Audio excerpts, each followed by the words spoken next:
Hi, so for this module A, we'll be discussing my early reading memories and how they influence my attitude towards teaching literacy.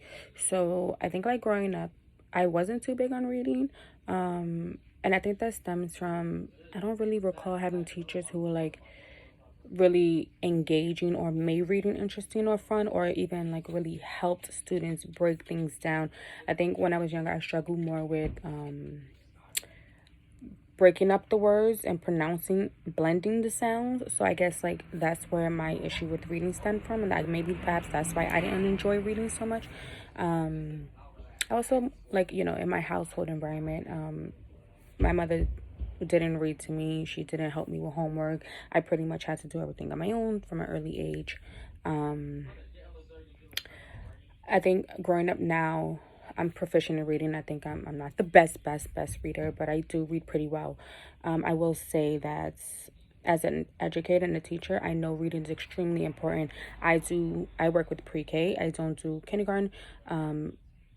And with my kindergarten kids is when we do reading and things like that for my students to comprehend and understand certain parts in readings like characters, settings, where the story begins, or relating text to person experience. I like to do not hands-on, but I like to make felt boards. So I make like boards with the stories, and then I have like felts, like what happened first, second, third, and then I have them come up and do it. I think another thing I like to do with my kids, because I can read the story to them and I can say, oh, what happened. Some of them may be able to understand, some of them may be a little bit interested, but for the most part, not all of them.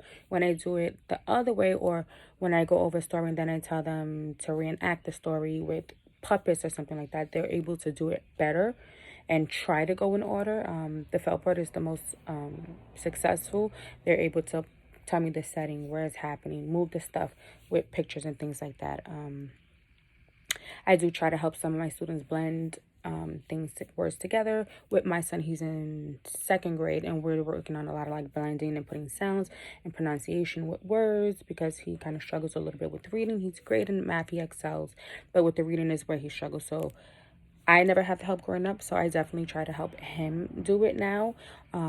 Again, I teach pre-K. We don't get heavy into it, but I do try to do my best and have them grasp and get comprehension skills while we're reading the stories together. And I think that's it. Thank you.